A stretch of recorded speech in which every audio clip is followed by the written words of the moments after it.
Good morning, everybody, and welcome to Money Mondays. My name is Paul Johnson. I am the Director of Economic and Community Development, and I am here with the Invisible Woman.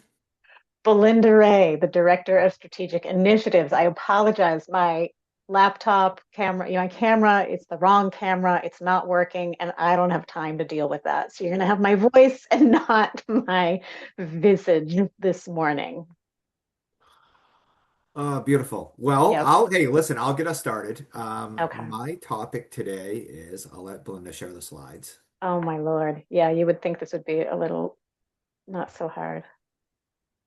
I get all flustered when something goes wrong. Here we go. All right. There we go. Whew. Okay, I may have presented this a year ago, but it's worth noting again. Not so much money today. Well, it is. It's a lot of money. It's a lot of money for a lot of people. But just I wanted to highlight the Maine Housing Data Portal today. It is a great tool brought to you by the Maine Office of Community Affairs. So the Maine Office of Community Affairs is a relatively new organization or a new sector of the Maine government. And what that office has done is taking a lot of the housing initiatives. In fact, pretty much all of the housing initiatives now live under the Maine Office of Community Affairs.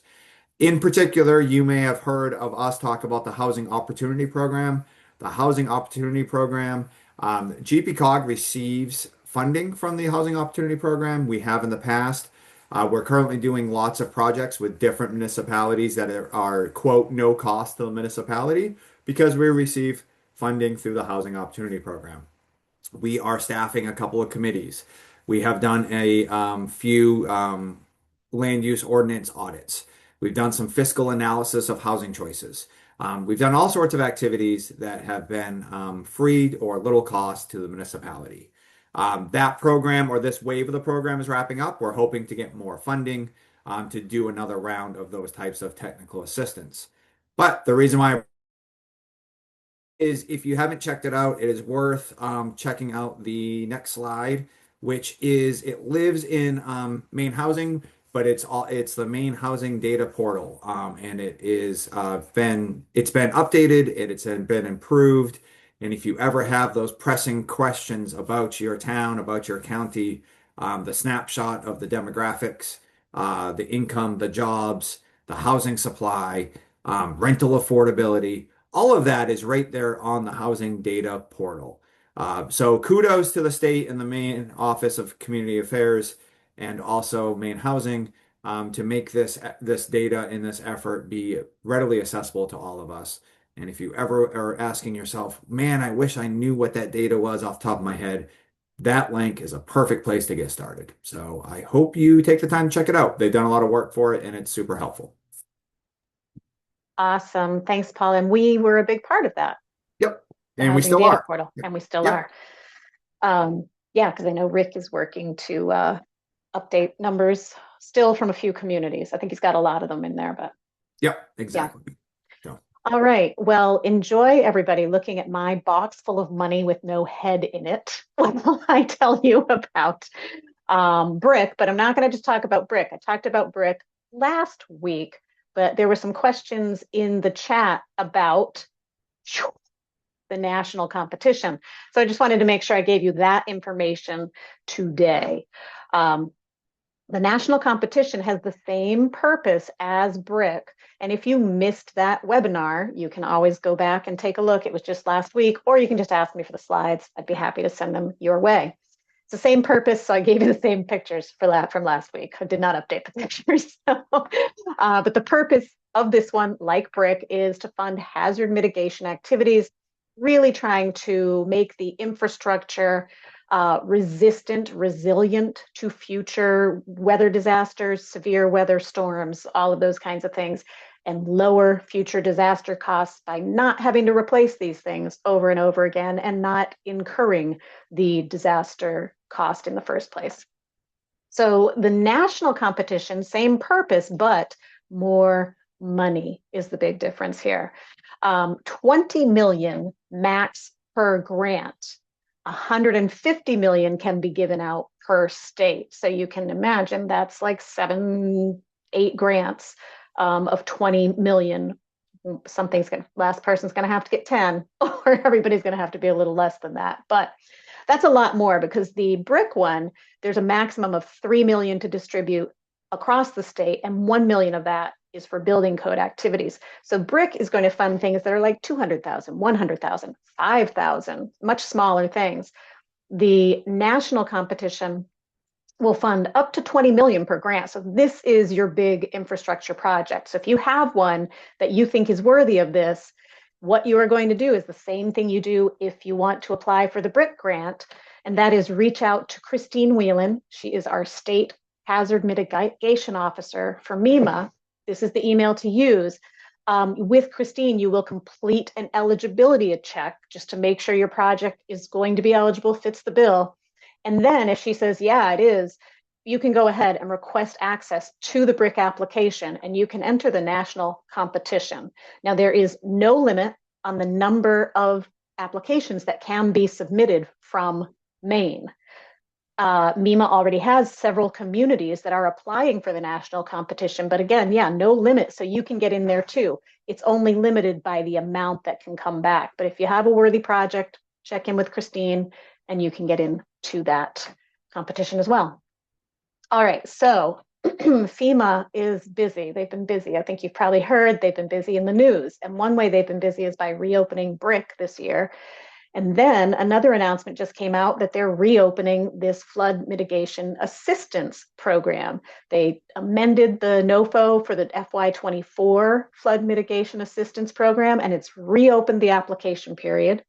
This is a national competition as well to eliminate the risk of repetitive flood damage to buildings and structures that are insured under the National Flood Insurance Program and are in NFIP participating communities. So you can find out if you are in that category by checking maps. You're eligible if you are a town, a county, a state agency, a special district, or a federally recognized tribe. And individuals, businesses, and nonprofits are not eligible, but an eligible entity can apply upon their behalf. So if there's someone in your municipality, an institution that is not eligible here, you could apply on their behalf as the town and hopefully get money to do the mitigation activities. So sub-applicant eligibility requirements, and remember, the state is the applicant here, just like with BRIC. So anybody who applies, municipalities, are sub-applicants. The requirements are that you have to participate in and adopt a local hazard mitigation plan. And most people would be part of their county's hazard mitigation plan, so you'd be all set there. You have to participate in the National Flood Insurance Program, and you have to be active. You can't be withdrawn from that or suspended. Here's where you can check to see if you are in there and have the right status with that community status book link. For a structure to be eligible, it has to have a policy through NFIP, can be a group one, and it has to be in effect prior to the opening of this application period, which was April 30th. So you can't go do one now. That won't count. It has to have been in effect before the grant opened. And if it's a localized flood risk reduction project, that also has to be in an NFIP participating community and demonstrate reduction by benefiting specific structures. Okay. Eligible types, you can do capability and capacity building activities. Those are mitigation plans and project scoping and floodplain management and damage procedures, things that you can do to, if there is damage, what you're going to do in that case. There's another bucket called localized flood risk reduction project, and that has to address flood risk for a particular area that will reduce these flood claim payments. Phased projects are eligible, so if you're just in the beginning stages, you can apply. And individual flood mitigation measures, and that would be for specific structures that are NFIP insured. Also, as with BRIC, the Build America, Buy America Act applies. So if you have a project that's over 250,000, you're going to want to make sure you see the guidance on that and factor in costs that might be elevated because of this act. Eligible projects under different categories, individual flood mitigation projects and scoping for those. These are the things you can do. You can acquire something, relocate it, elevate it, like that house in the picture before that was being jacked up to give it a resilient or non-existent first floor so that flooding could happen there and the building wouldn't be affected. In another category, the localized flood risk reduction category, here are some things that are eligible. So seawalls, dams, levees, pump stations, local drainage, watershed assessments, marsh restoration, living shoreline, these kinds of things are all eligible.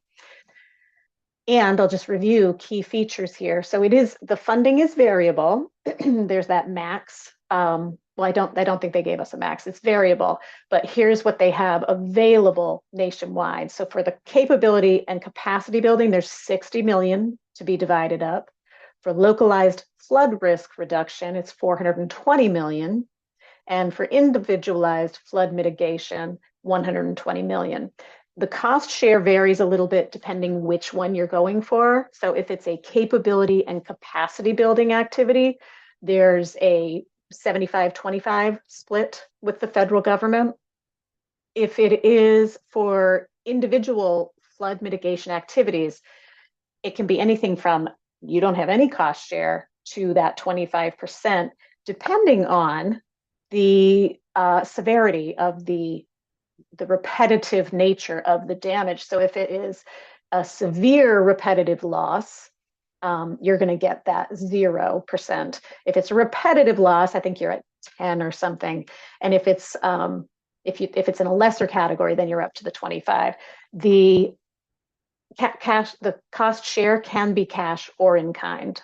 The rest of this is really similar to BRIC. Projects have to be completed in 36 months, a 4 to 5 on the difficulty scale. And the deadline for this one is July 6th of 2026 at 5 p.m. MEMA, again, you would be applying to MEMA. MEMA would apply to FEMA. So if you're interested in this one, the next steps here are to go to the page and read about it, attend the virtual office hours. These office hours are for all of these things. You can check your federal procurement requirements.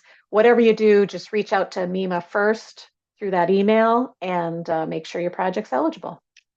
So that is that. And now we're back to my blank box here, although maybe I won't even appear when I stop talking, Paul. Or maybe I will. Maybe we're going to be side by side, me all blank Well, like we're this. side by side, but you're still invisible. But let's I just keep it that know. way. I think that's good. I think it's good. Uh, All right. in fact, I might Um, try that. I might try this technique for my next meeting. So it's perfect. So, it's yeah, it's I can't believe I actually thought about what I was going to wear today, and now nobody can. Yeah, didn't matter. It didn't matter. I didn't have to do my oh hair. shoot. Didn't have to All do right, any of it. everybody, thank you for joining us. And remember, if it's money, then it's Mondays. And if it's Monday, then it is money. Have a good Goodbye, day, everybody. everybody. Bye. I waved. Bye.